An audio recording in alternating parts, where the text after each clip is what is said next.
Hey everybody, it's your man James, Mystic One Treasure, back with some more video action for you. This is another clipped bit from an old live stream of mine.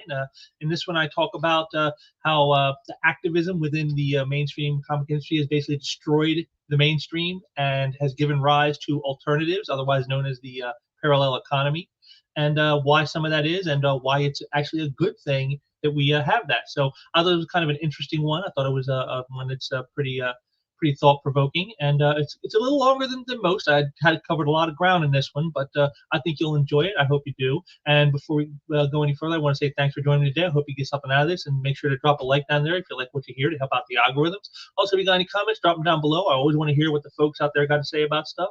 And be sure to subscribe so you don't miss out on any of this content that I'm putting out around here. And also, if you have subscribed, share out some links and bring in some new folks to the fold, because I always appreciate that as well. So I want to thank you all again for joining me. I hope you enjoy this and get some thoughtful stuff out of it. And I will be back soon with some more stuff. And until next time, take care.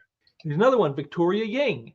The decision that's being made today by publishers, media companies, TV studios, and the comics publishers are going to all blow up in everyone's face in about 5 years. These things take a while to see consequences. Again, it isn't amazing. Isn't that what all of us have told them for the last 5, 7 years? Hey guys, stop it with the wokeness. Hey guys, stop destroying your IPs and your iconic characters. Hey guys, stop driving away your audiences, calling them bigots. Hey guys, stop doing these things. You're going to hurt yourself in the end. And now they're all hurting. They're all hurting. They have billions in debt. They don't know what they're going to do. They're putting out flop after flop after flop after flop, not making money back, not even able to break even in a lot of cases. You know, forget even being in the black. They can't even break even. You know, and here they are trying to say that, oh, the decisions they're making now are based on the decisions they made 5 years ago. This is why they're in the soup they're in now from those decisions. But again, these types of people, if there's one thing we know about them consistently, is they have absolutely zero self-awareness on anything. But not everybody is the same. Here's a guy, Matthew Dowd Smith, who actually does work in comics. He's done some comic book related work. He goes, daily dose of comic dad. Listen, no one gets rich and famous making comic books. You need to know that going in. At best, you're known to a small group of people who make enough money to keep a roof over your head. But better than that, you can make something. You can make some things you're proud of. And then he adds on here, pardon me. And yes, a handful of people have made lots of money making comics, and that's great. There's even a handful of people who are at least mildly famous to the world outside of comics. I do think that those things are exceptionally rare, and you really can't expect it. Just saying. See, here's someone who obviously gets it.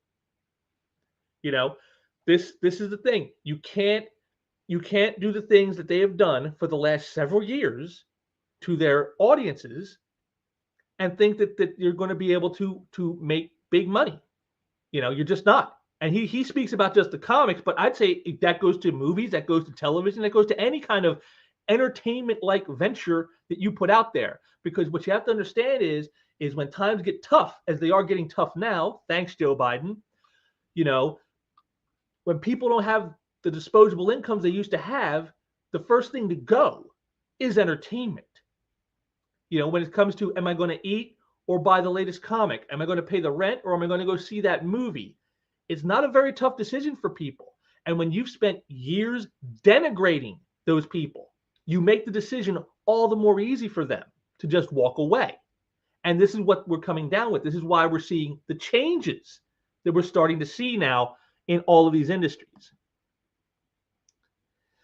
You know, and it's really interesting to me because now you see people who are now looking to these corporations and these big companies, and they're starting to question things now in a way they weren't 4 or 5 years ago. They were more than happy to sign on with the wokeness. But now that it's all costing everybody, now everyone's talking about things in ways that you don't normally do. Like you got this right here. We got Erica Schultz, who says, many people think of pirating Marvel and DC comics don't hurt anyone because Marvel and DC are big companies and don't give money to the capitalist overlords or some such. I get it. You think you're sticking it to the man, but what you're really doing is messing over creators. Then we got Sarah Horrocks here. Marvel and DC could afford to take care of their creators. Piracy has nothing to do with it. These companies make billions off of the IPs creators make there. The same creators dying in poverty is a bigger scandal than piracy. See, look at now, I guarantee you these two people line up on their political ideology. These are both wokies, I guarantee it. But notice how they have different takes. Erica Schultz is looking at it from a business perspective, going, these companies, when you try to stick it to the companies, well, they're just going to shift any sticking down to the people below them.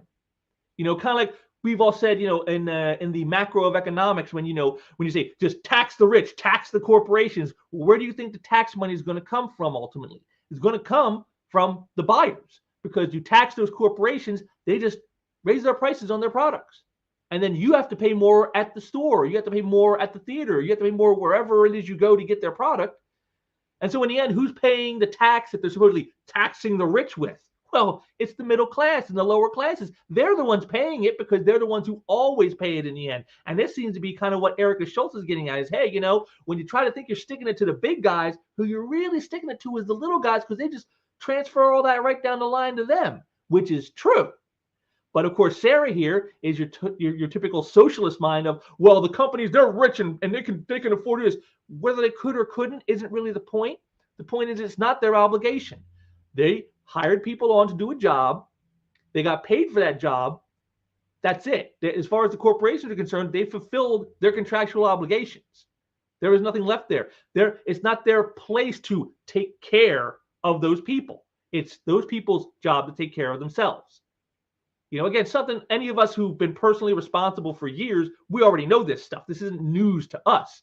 But to people like this, it's totally a shock. We got here, Robinhood. I love this. Also, judging what to support and cancel based on sales figures from pre-orders made 2 months ahead of time is an inane way to run a business.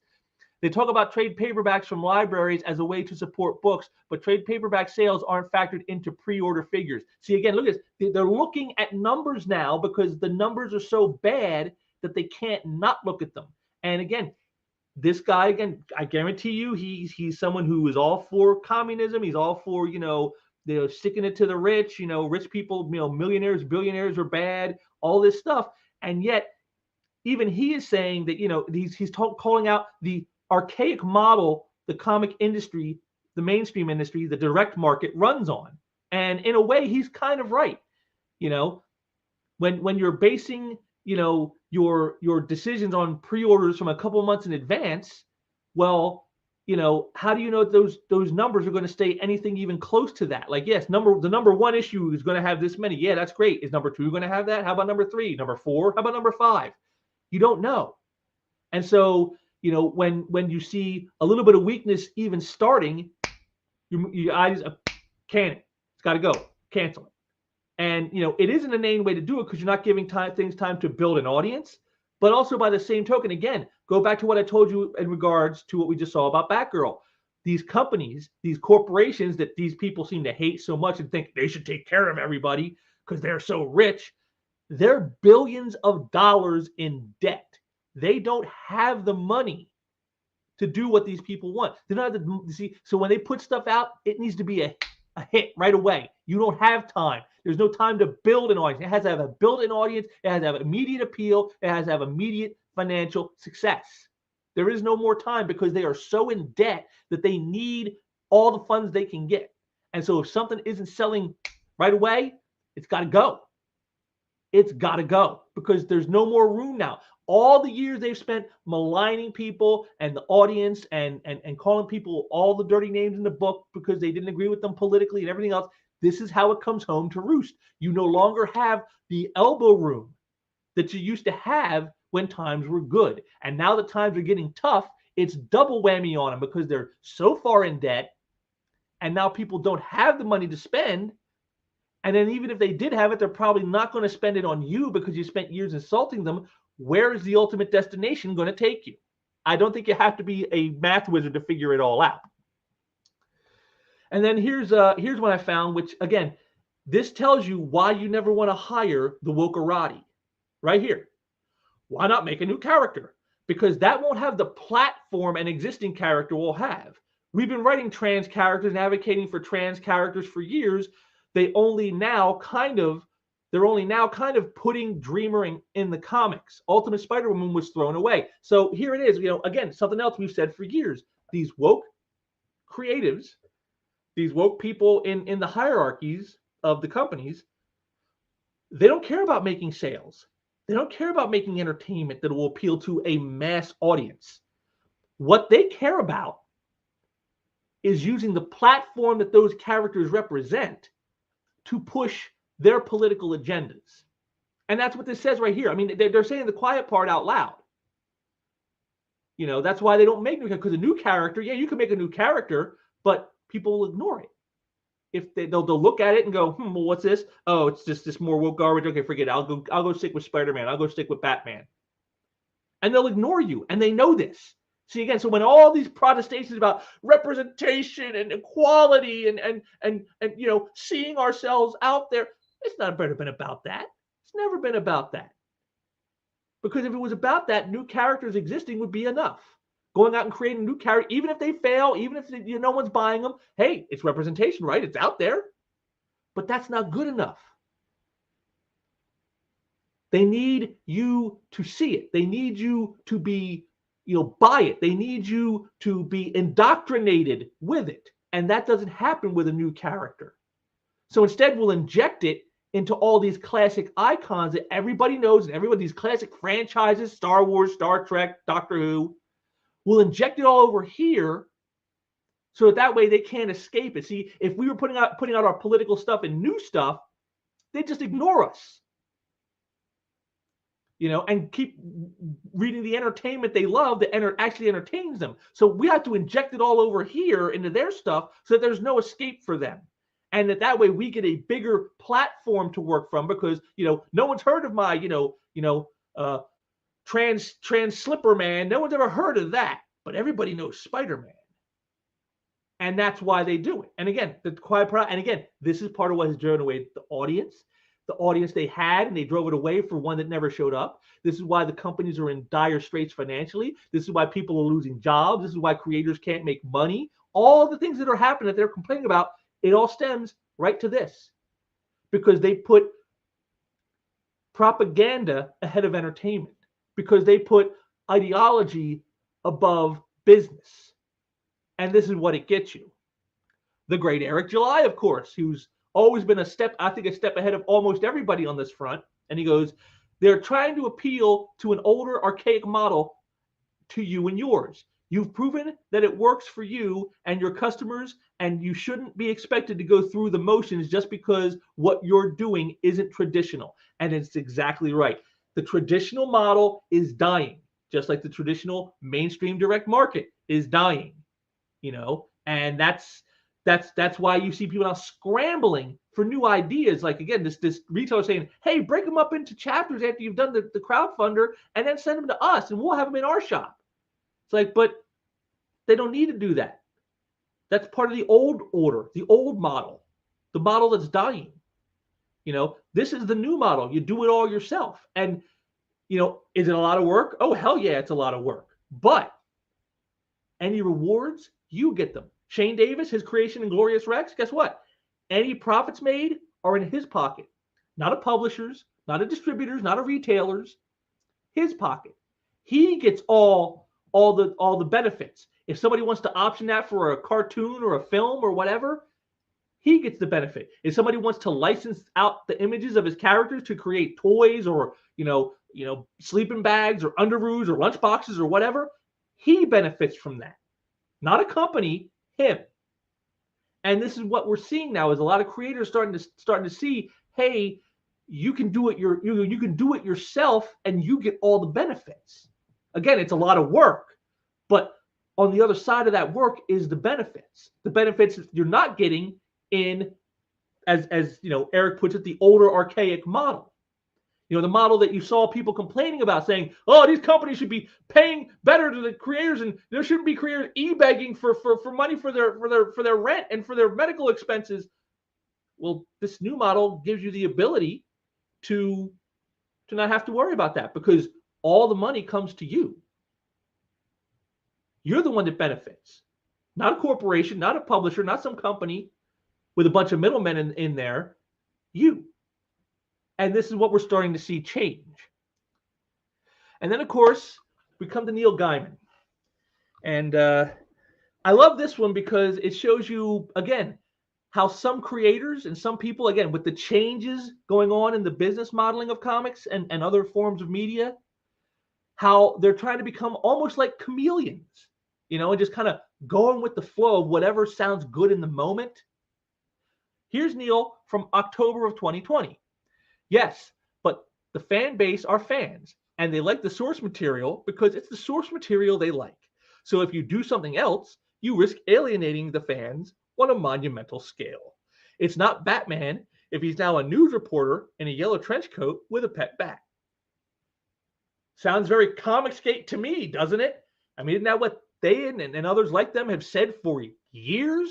To quit changing these IPs, these iconic characters who we've come to love for decades. Stop turning them into things they're not meant to be. Stop injecting your toxic political ideology into these characters that don't belong there. That's what we've said. Here's Neil saying it. But then, just a few months later, when he had his deal with Netflix for Sandman, and he got his nice fat payday, here's Neil's take on things. If you think the Endless have any specific, and they, in the series, they race changed Death, they gender swapped other characters, all kinds of crazy stuff. And he goes, if you think the Endless have any specific human race or form, you've missed something in Sandman. Don't worry, watch the show. And then someone comes in here, Herbert Watt, and he goes, Death, the most iconic and beloved character from Sandman. Her design was pure brilliance in its simplicity, and people love her how she looks in the comics. As the creator, you knew this. And that is the one design you went, screw all that with. And that's the one design you went, screw all that with? I hope the money was good. To which Neil responds, I always thought the people loved Death for who she was, the person that I wrote. I'm astonished to find out that, for some people, what they thought she was a white woman, and just a white woman. So to translate that for you into more rational thought than Neil seems able to give is, I thought she was what I told you she was. I didn't think the visuals mattered in a visual medium like comic books, and I'm astonished to find out that the visuals actually mattered to people. Again, from the guy who, again, just a few months before this is May 2021, the other was October of 2020, just a few months before was saying, sounds like the source material because it's the source material they like. This is the same guy. But again, in the end, how does it always turn out in the end? George R.R. Martin and Neil Gaiman claim they hate Hollywood's tendency to alter source material. I'm sorry, wait a minute. Wasn't this the guy who just last year were telling people who had issues with the changes made to the Sandman cast that they were idiots who didn't understand or read the books? And that, that he's astonished to find that they found the visual aspects of the characters as important, if not more so, than his writing? So isn't it funny how he went back and forth from, fans love the source material because it's more source material they love, to, oh, you're just a bunch of idiots because you don't get it because, you're too hung up on visuals and stuff. And I'm astonished that that's all that matters to you and not my writing, not the story I told, to now back to, yeah, I don't like when they make these changes to things. I mean, it's hilarious. I mean, it would be like, you would almost think this is like a comedy routine. There are comedians who would die to put on a routine like this in a show or something. But again, it shows you how with the changing winds, how things are changing. These people are trying to change themselves, so they're just going to chameleonize themselves. Yeah, oh yeah, sure, I insulted all those readers and viewers who didn't like the changes in the Sandman series, but I don't like when Hollywood does that. Even after I got a big payday where I let them do that, and I told people who didn't like it, you never read the books and you're an idiot who doesn't understand it. Again, it's a telling thing of how scared these people are at the changes that are coming. And then we have the ones who I say are starting to get red-pilled, but they're afraid. We have here Liam Sharp, who, I've liked his work. I've read it in the past. I've enjoyed it, And he goes, there's no denying that it makes me worry about my future in the industry. When people call me a legend, it feels hollow sometimes because I can't generate anything like sustainable numbers. It feels like a slow slide back to obscurity. At what point does it stop being worth it? I find it heartbreaking that it's writers, not artists, that really generate sales. It should be even. It's a visual medium. And either way, I am a writer. I have published novels and great reviews to prove it. But without a top book to write, readers have no way of knowing that. See, again, now this goes back to what we saw a little earlier when they were saying about how the companies treat the creators. And that's true. And he's also right, too, that, the focus does today seem to be more on writers than on artists. Which, again, for that, I would say you could probably go all the way back to 1992 and say Image had a lot to do with that. When those talented artists left Marvel and DC and went and formed their own company and took, a large share of their readers with them. After that, the major publishers said never again. And that's why you've not really seen many real, what you would call breakout artists, since then, since like the mid 90s. I mean, really, if you think about it, who's really a breakout that wasn't doing work, at the mid 90s or earlier, who's considered a quote unquote superstar in the industry? You won't find many. And that's by design. They never wanted to let what happened with Image happen again. So that's part of it. But his whole thing about how it feels like a slow slide back to obscurity because, he's not getting the work that he should for someone of his talent and caliber. And I agree, he probably isn't. There's a lot of guys in the industry who probably aren't getting that. But again, it's because the industry itself is broken. The model is, as Eric July said, is archaic. It doesn't work anymore in the modern times. Again, we've seen the new business model with crowdfunding and what that is. That's the way to go.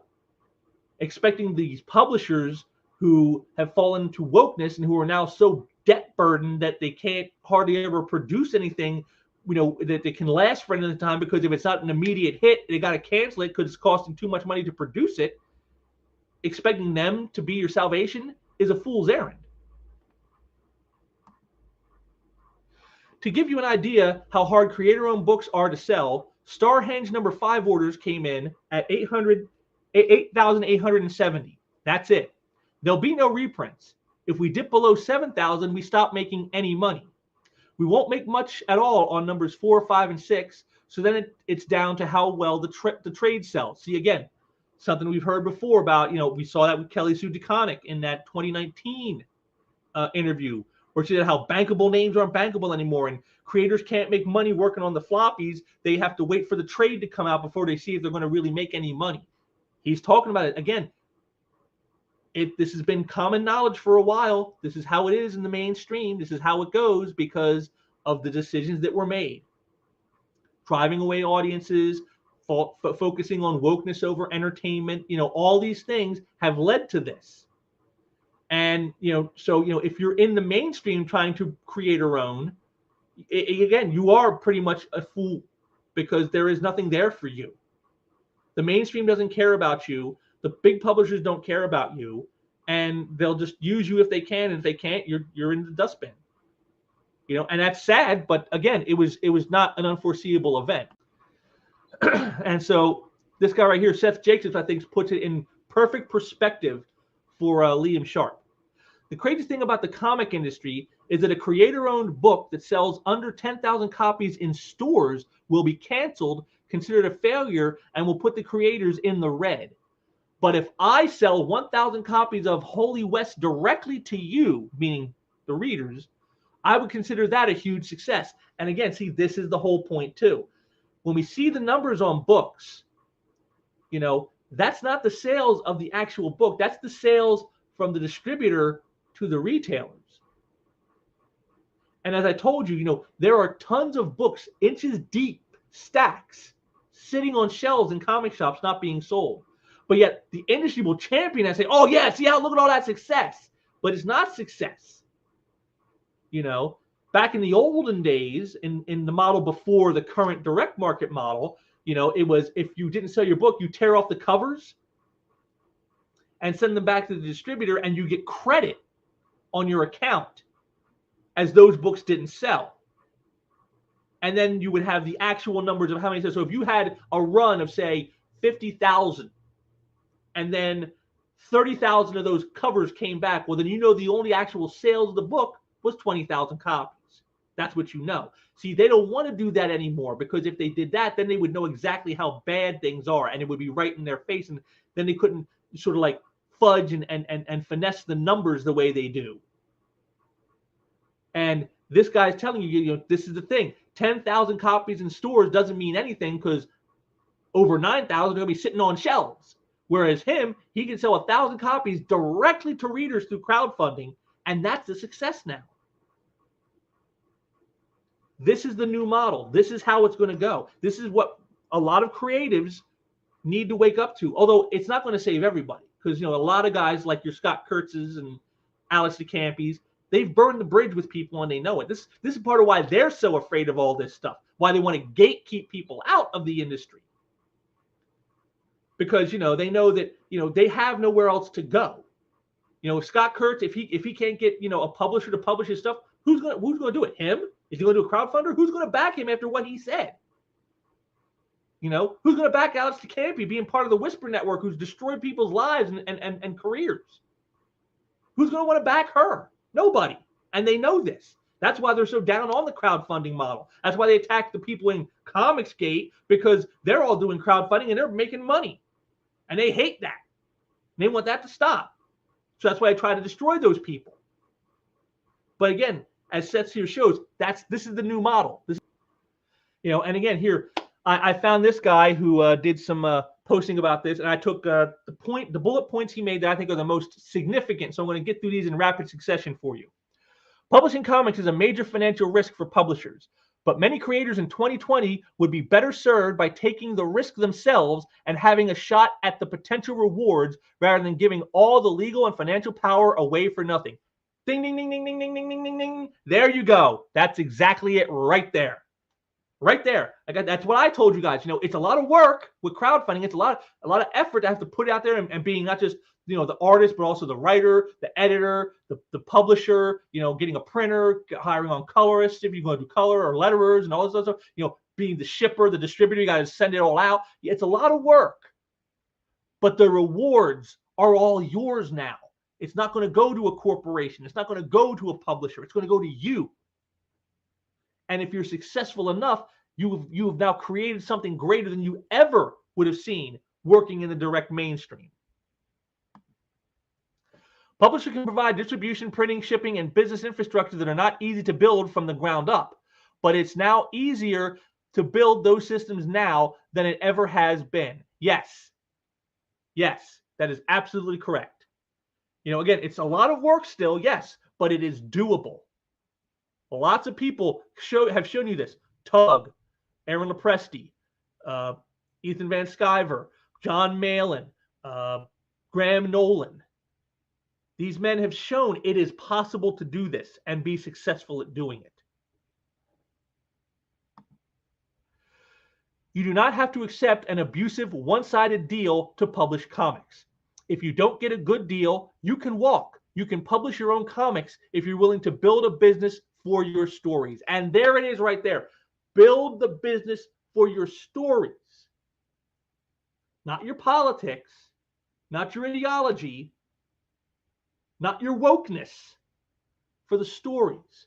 Because you have to make a product to appeal to readers. You have to make something that they would want to read. And I can tell you myself, and I don't think I'm speaking out of turn when I say I'm going to speak for everyone on this, we don't want your politics. We don't care what you think about political matters. We don't care if you hate who is president. We don't care what you think on a social issue. We've never cared about those things all the years we were reading your stuff in the direct mainstream market. We never cared. You know what we cared about? We cared about those characters that we came to love, because you put stories in there. Stories that were about the characters, not about you. That's what matters. So when you're going out there to do it, don't just do it to just do it. Don't just do it to say, I'm an alternative to the mainstream because I'm an alternative. That's not good enough. You have to bring quality too. Be alternative and be a quality alternative. And that means story, character, entertainment value has to come first. Uh-oh.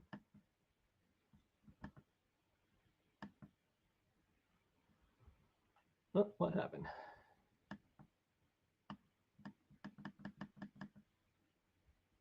Okay, here we go.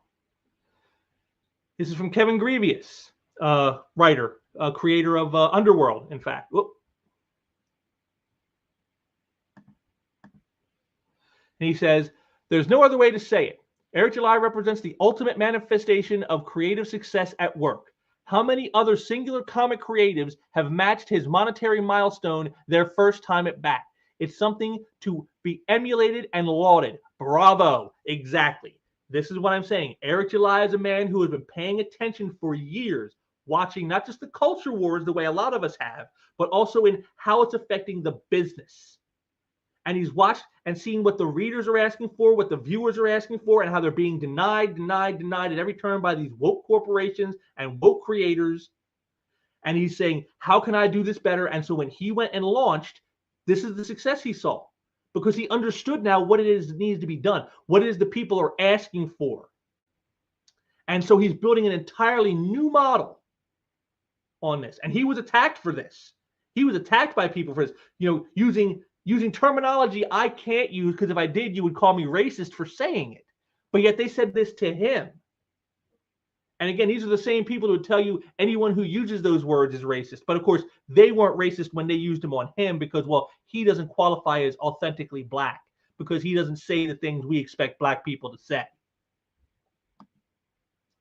Here's an example of that. He retweeted this guy who says, this is why they're mad. He goes, I just hate what you do and think that it's garbage that there is obscenely talented people making indie comics in the direct market who can't clear 10,000 copies, but your trash book sells 50,000 copies just because you are a YouTube notable. I hate what it means for the medium. Now, again, this guy saying this is trying to use it as a negative to Eric. But what it actually is the positive. It's the opposite. I hate what that means for the medium. What it means is the business model is changing. The model is not the archaic one of the last 4 years of the direct market. You don't have to jump through those hoops anymore. You can go direct to consumers on your own. You cut out all the middlemen. You cut out the publisher. You cut out the distributor. You cut out the retailers. All of them are gone now. You're the one doing it. And all the rewards are yours as well. No one else gets a piece of that pie. And this is what this guy hates, because he fears that if this model takes off and becomes the new standard, everything he has, all the as Eric likes to call it, the perceived legitimacy that guys like this think they have is gone. That's what they run on, perceived legitimacy. Oh, you're not doing it the right way. You're circumventing all this stuff. That's not the right way to do it. No.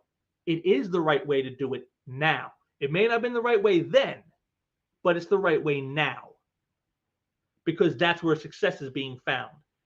Again, we saw it in all of this. He's talking about how an indie comic creator can't sell 10,000 copies in the direct market. Why? Because nobody's supporting the direct market anymore.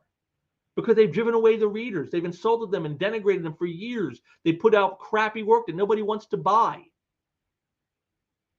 That's why you can't make it. That's why Liam Sharp is having problems. And he's trying to go through the old model. He's afraid to go to the new model and say, well, let me get a YouTube channel and do videos, and let me start a campaign of something I want to do that I think would be interesting to the audience, and promote that every day and do videos every day or every other day or whatever it is you feel you need to do. Let me go talk to some other people who do this and be on their streams and help them pump up my book. So he doesn't want to do all that work. He feels, I've been in this direct market so long, I should, they call me a legend, but yet I'm not getting what a legend should get. And he feels entitled to that. And, maybe on some level you might say he has a point, but the reality is it doesn't matter whether that's true or not. The point is you're not going to get it in the direct market anymore. The only place you're going to get it is the way Eric July has done it. That's how you're going to do it. That's the new model. That's how times are changing. And those who don't change with them, like Scott Kurtz and that EK, what's her name, who deletes emails telling her to promote her own work, they're going to fall to the wayside. And so will guys like this one. Because their perceived legitimacy is coming to an end. And they know it. They fear that. And that is why they rail so hard against a guy like Eric July. But Eric, as always, he keeps it 100, and he tells you straight up exactly what it is. The Rippaverse targets an audience of people interested in a new comic book universe and has the capital to purchase it. Comic pros target internet weirdos that will either pirate or get their information from some shill comic book YouTuber and wiki pages, but won't buy it. This is why many of the comic pros are broke, yet still defend major publishers like battered wives with Stockholm syndrome, like Liam Sharp. That's what it is. He has this form of Stockholm syndrome. He's so used to that model, he can't see anything else. And he's put so much effort into it, he feels I deserve more from it than I'm getting. But you're not going to get more from it because there's nothing left there. Again, these corporations that own all this stuff, they're bankrupt. They're billions in debt. They're cutting things left and right because they don't have the money. Because they've caved to wokeness and activists who don't support the work. And they've alienated the people who used to support the work by insulting them and degrading them and throwing out work that insults their intelligence and insults them personally in some cases. But now those things are starting to fail on a massive level. Again, I just showed you a few of them. The Rings of Power, She-Hulk, Batgirl movie, Gay Superman. I mean, these are just a few of the more recent biggies that have come down in the last few months. This stuff is only growing. There's only more and more of them that are failing. And the companies fear there's going to be even more fear. That's like the Flash movie that's been held off for what, like 2 years now that they've had. It's done and it's finished, but they're holding off putting it out, and they keep pushing it back and pushing it back and pushing it back. Aquaman 2, pushing it back and pushing it back and pushing it back. Because they know these things are likely to fail.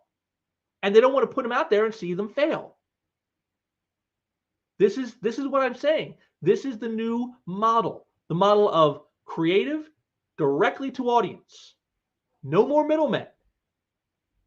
And the middlemen and the sycophants who love those middlemen, who love the perceived legitimacy and the perceived control they get of being gatekeepers like Scott Kurtz, they fear this model. They fear exactly what Eric July is talking about. And again, who can blame them? They were used to being the top dog. They were the big guys. And now they're finding out, well, now you're not so big anymore. Again, how many people have had six-figure crowdfunders in the last 2 years? Even discounting Eric July's awesome 3.8 million job, how many people have had six-figure or better campaigns? I've named a few of them here already. And it's only growing. And there are even people who maybe they don't get the six figures yet, but they're getting close. Mandy Summers, who I showed you in one of these tweets, one of her last books did almost $70,000. She's getting close to reaching that mark of 100K, of reaching six figures. And again, she was someone who, until recently, she never did comics, just like Tug never did comics. People who have never done comics before are coming out and seeing the success. But again, it all boils down to, if you remember my very first stream on here, the very first stream I did almost 3 years ago was called Competition Isn't Evil, It's Necessary. And in that, we're talking about another one of the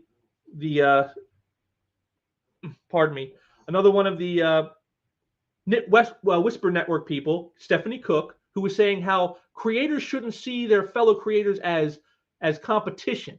There should all be like some big drum circle singing Kumbaya and pumping each other up and helping each other and all this other stuff. It's like, but that's not how it works. Of course they're your competition.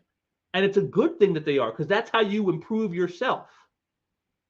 If everyone's all slapping you back saying how great you are, do you feel any reason to try to work harder or do better or push more? No. Why would you?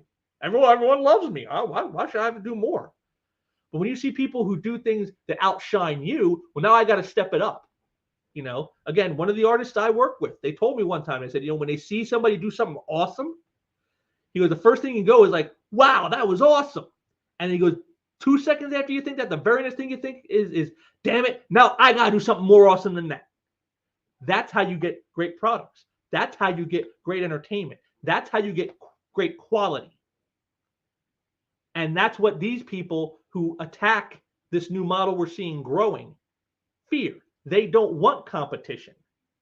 They want to stifle it. That's why they work so hard to try to cancel people, try to make them unemployable and make them, you know, jobless and you know, bar them from, blacklist them from industries and things of that nature. This is why. But again, this house of cards of theirs is starting to come down.